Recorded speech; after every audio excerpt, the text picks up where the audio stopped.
Sir, குழந்தை பிறந்தவுடன் ஓராண்டுக்குள் அல்லது 2 ஆண்டுக்குள் நிச்சயமாக அந்த குழந்தைக்கு தலையில் இருக்கக்கூடிய முடியை இறக்க வேண்டும் அப்படிங்கிற ஒரு கலாச்சார ரீதியில் தமிழ் அன்று இந்தியா முழுவதுமே இந்த மரபு பின்பற்றப்பட்டு வருகிறது. ஏன் குழந்தை பிறந்த ஓராண்டுக்குள் முடியை இறக்க வேண்டும் அப்படிங்கிறதுக்கான அறிவியல் ரீதியான காரணத்தை சொல்லுங்க டாக்டர். அதாவது குழந்தைகளுக்கு முடி இறக்கக்கூடிய பழக்கம் இந்து மதத்தில் தான் ரொம்ப ஸ்பெசிஃபிக்காக ஃபாலோ பண்ணணும். இந்து மதத்தில் மற்ற மதங்களை அவ்வளோவா ஃபாலோ பண்ண மாட்டாங்க. இந்து மதத்தினர் தான் கோயிலுக்கு போகிறது, மொட்டை அடிக்கிறது, முடி கணக்கை கொடுக்கறது, இதெல்லாம் இது ஒரு வகையில் சரியாக புரிந்து கொள்ளப்பட்டிருக்கிறது, சில வகையில் தவறாக புரிந்து கொள்ளப்பட்டிருக்கிறது. ரெண்டுமே இதில் இருக்கு. ஏன் தலைமுடி எடுக்கணும் அப்படின்னு சொன்னால், தலைமுடி வருது, எல்லாருக்குமே வருது. இந்த முதல் 3 ஆண்டுகள் அல்லது 4-5 ஆண்டுகள் கூட எடுத்துக்கலாம், டைம் 5 வருஷம் வரைக்கும் மேக்சிமம். ஏன் முடியை எடுக்கணும் அப்படின்னு சொன்னால், அந்த முடியை எடுக்கும் பொழுது என்ன காரணம் அப்படின்னா, விஞ்ஞான ரீதியான காரணம் என்னன்னா, குழந்தைகளுடைய நோய் எதிர்ப்பு சக்தி அதிகமாகும். இப்போ சாதாரணமாக மொட்டைத்தலை இருக்குது, இப்போ தான் எல்லாம் ஏசி ரூம்லேயே உள்ளே உட்காந்துக்கிறாங்க, யாரும் வெளியே வரதில்லை. முடி எடுக்கும் பொழுது சன்லைட்டு மேலே படும். சன்லைட்டு சாதாரண முடி இருக்கும் போதை விட சன்லைட்டு உள்ள வரும். அந்த சன்லைட் உள்ள படும்போது நமக்கு எல்லாமே சொல்லுவோம், எதுவாக இருந்தாலும் தலை தான் மிக முக்கியமான பார்ட். உடம்புக்கு ரொம்ப முக்கியமான பார்ட் மூளை. அந்த மூளை தலையில் வைக்கப்பட்டிருக்கு. தலை தான் எதுவாக இருந்தாலும் தலையில் தான் சொல்லுவோம் இல்லையா. அந்த தலையை முடி எடுக்கும் பொழுது சூரியனுடைய கிரணங்கள் உள்ள படும் பொழுது அந்த குழந்தையுடைய எதிர்ப்பு சக்தி அதிகமாகி அந்த குழந்தைய வளர்க்கின்ற போது நோய் எதிர்ப்பு சக்தியோட நல்லா ஆரோக்கியம் வளர்ந்து. இதான் விஷயம். இந்து மதத்தில் இருக்கிற எல்லா சடங்குகளுக்குமே ஒரு சயின்டிஃபிக் ரீசன் இருக்கு.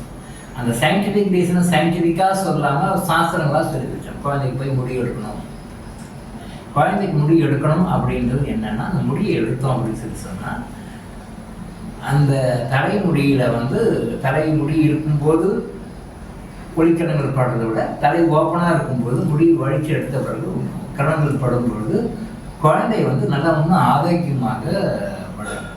இப்போது எப்படி ஒரு செடிக்கு தண்ணி ஊற்றுறோம், அது வச்ச உடனே தண்ணி ஊற்றணும் அப்படின்னு சொன்னால் நல்லா க்ரிப்பாக பிடிச்சிட்டு அப்புறம் வந்துடும். அப்புறம் அது பிறகு தண்ணி இல்லைன்னா கூட வளர்ந்துக்கும், முன்ன பின்ன பிடிச்சிடும். அதே மாதிரி அந்த குழந்தைக்கு மேக்ஸிமம் 5 இயர்ஸ் வரைக்கும் எடுத்துக்கலாம். அந்த 5 இயர்ஸ்க்குள்ளே அந்த மொட்டையை எடுத்து முடி எடுத்தாங்க அப்படின்னு சொன்னால் எதிர்ப்பு சக்தி அதிகமாகும், அவ்வளோதான்.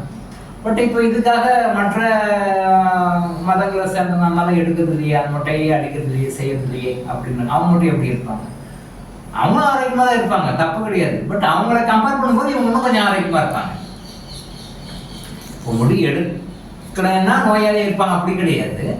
முடி எடுக்காமல் இருக்கிறவங்களை விட முடி எடுத்தவங்களுக்கு இன்னும் கொஞ்சம் ஆரோக்கியமாக இருப்பாங்க, அவ்வளோதான் விஷயம். அப்போ அதுக்காக மற்ற மாதத்தில் செய்கிறதெல்லாம் தவறு, இதுதான் ரைட்டுன்னு சொல்ல முடியாது. இவங்க கொஞ்சம் நம்ம ஹிந்துஸ் கொஞ்சம் அடிஷ்னலாக ஒரு ஸ்டெப் ஃபார்வர்டாக போவாங்க. எல்லா நல்ல விஷயங்களையுமே மற்ற மதங்களை கம்பேர் பண்ணும்பொழுது ஹிந்துஸில் கொஞ்சம் அதிகமாக ஒரு ஸ்டெப் 2 ஸ்டெப் ஜாஸ்தியாக வைப்பாங்க. அந்த மாதிரி ஒரு முறை தான். அதே நேரத்தில் ஏதாவது ஒரு கோரிக்கை வைக்கும் பொழுதோ இல்லை வேறு ஏதாவது நோய்வாய்ப்படும் பொழுதோ கோயிலுக்கு வேண்டிக்குவாங்க, நான் மொட்டை போடுறேன் அப்படின்னு சொல்லி வேண்டிக்குவாங்க. என்ன காரணம் தெரியாமல் மொட்டை போடுவாங்க. மொட்டை போடுறது என்ன அப்படின்னா, உன்னுடைய உடம்புல பிராணசக்தி கம்மியாக இருக்குது, இந்த பிராணசக்தி அதிகமாக வரணுன்றதுக்காக மொட்டை போடணும், அவ்வளோதான். அது நீங்கள் பார்பர் ஷாப்பில் போய் போட்டாலும் சரி, கோயிலுடைய சன்னிதானத்தில் போய் போட்டாலும் சரி. அப்போல்லாம் பார்பர் ஷாப்பை விட கோயிலுடைய சன்னிதானங்களுக்கு மக்கள் முக்கியத்துவம் கொடுத்தாங்க. ஸோ இந்த முறையை ஒரு சாங்கிய சடங்காக கடவுள்கிட்ட போயிட்டு மொட்டை எடுக்கிறது அப்படின்னு சொல்லிட்டு. ஆனால் இது ஆரோக்கியத்தை மேம்படுத்துவதற்காகவும் உடம்புல இருக்கிற எதிர்ப்பு சக்தி அதிகப்படுத்துவதற்காகவும் உருவான ஒரு முறை தான். பட் இப்போ தவறாக புரிந்து கொள்ளப்பட்டு பர்சனலாக நம்ம சொந்த காரியங்கள் நிறைவேறணும், சொந்த விஷயங்கள் நிறைவேறணும், இதுக்காக நிறைவேற்ற நான் மொட்டை போட்டுக்கிறேன், இந்த காரியம் நிறைவேற நான் மொட்டை போட்டுக்கிறேன் அப்படின்லாம் வேண்டிய அது தவறு. எனக்கு ஒரு பிஸ்னஸில் இந்த சக்ஸஸ் ஆகணும், சக்ஸஸ் ஆகிட்டு நான் மொட்டை போட்டுக்கிறேன், இல்லை எனக்கு இந்த ஒரு விஷயம் சக்ஸஸ் ஆகணும், இது வந்து நான் மொட்டை போடுறேன், எனக்கு இந்த கான்ட்ராக்ட் ரெடி ஆகணும், மொட்டை போடுறேன், இது மாதிரி சுயமான சில விஷயங்கள் நடக்கிறதுக்காக மொட்டை போடணும்னு சொல்லி வேண்டிக்கிறாங்க. இது தவறு, இது தவறு. அப்படி இறைவனுக்காக நான் வேண்டிக்கிறோம் அப்படிங்கும்போது உனக்கு ஓனம்னு சொல்லிட்டு கையையோ காலையோ கொடுக்கலாமே. கையை வெட்டி கொடுக்கலாம், காலை வெட்டி கொடுக்கலாம், கண்ணை எடுத்து கொடுக்கலாம். அன்னப்ப நாயனார் கொடுத்தாரு, அன்னப்ப நாயனார் கொடுத்தாரு. சாதாரண மக்கள் கையோ காலையோ கொடுக்க மாட்டாங்க. ஏன்? முடி இது 8 ஆண்டு திருப்பி வளர போகுது, அதனால கொடுக்குறாங்க. முடி கொடுக்குறதே கூட இந்த முடி எடுத்துட்டா திருப்பி வளர போகுது, ஆனால் தைரியமாக கொடுக்குறாங்க மக்கள். இதே முடி வளராது இதோட சேர்ந்தா யாரும் முடி கொடுன்னு கடவுளே நேரம் யாரும் கொடுக்க மாட்டாங்க. இதான் உண்மை, ப்ராக்டிக்கல் உண்மை. இல்லை, கடவுளுக்கு நைவேத்தியம் படைக்கிறாங்க. கடவுள் கண்டிப்பாக சாப்பிட மாட்டாரு அப்படின்னு தெரிஞ்சனாலதான் நைவேத்தியம் படைக்கிறாங்க. கடவுள் வந்து உண்மையிலே சாப்பிடுவாருன்னா இன்னைக்கு படைக்கிற 100 85 பேர் 90 பேர் படைக்க மாட்டாங்க. கடவுள் நைவேத்தியம் படைக்கிறது சாப்பிட்றாரு அப்படின்னு சொல்லி சொன்னா 85-90% படைக்கணும். ஒரு 10% தான் படைக்கிறாங்க. கடவுள் நம்ம கிட்ட எதுவும் எடுத்து சாப்பிட மாட்டாரு, அது திருப்பி நமக்கே தான் கன்ஃபார்மாக தெரிஞ்சனாலதான் வந்து மனிதன் வந்து நிவேதனம் படைக்கிறான். நேரம் ஏன் படைக்கணும் தெரியாம சுயநலத்துக்காக பண்றது தான். ஸோ தன்னுடைய சுயநலத்துக்காக, சுய காரியங்களுக்காக, சுயலாபங்களுக்காக போய் மொட்டை கொடுக்கறது வந்து தவறாக புரிந்து கொள்ளப்பட்ட ஒரு கருத்து. அது தேவையில்லை. நீங்க டேரக்டா கடவுள்கிட்ட வேண்டியது உங்களுக்கு ஒண்ணுன்னா கொடுப்பாரு, வேணாலும் ரிஜெக்ட் பண்ணுவாரு, அவ்வளவுதான். இறைவன் கொடுப்பதை யாரும் தடுக்க முடியாது. இறைவன் கொடுக்குவான்னு நினைக்கிறத யாரும் கொடுக்கவும் முடியாது. இதுதான் குர்ஆன்ல ஒரு வசனம் வரும், அல்லாஹ் கொடுக்க நினைப்பதை யாரும் மனிதன் தடுக்க முடியாது. அல்லாஹ் தடுக்க நினைப்பதை எந்த மனிதனும் கொடுக்க முடியாது. இது எல்லா மக்களுக்குமே பொருந்தும். ஸோ மொட்டை அடிக்கிறது வந்து முழுக்க முழுக்க ஆரோக்கியம் சம்பந்தப்பட்ட விஷயம் தானே ஒழிய தனிப்பட்ட செயலாபங்களுக்காக செய்கிற விஷயம் கிடையாது. ஆனால் உங்களுக்கு தனிப்பட்ட முறையில் எதாவது தேவைன்னா தாராளமாக வேண்டிக்கங்க. இது ஆரோக்கியத்துக்காக மட்டும், ஆரோக்கியமா இருக்கணுன்றதுக்காக மத ரீதியாக கொண்டு வரப்பட்ட ஒரு சடங்குகள் அது ஒன்று, அவ்வளோதான்.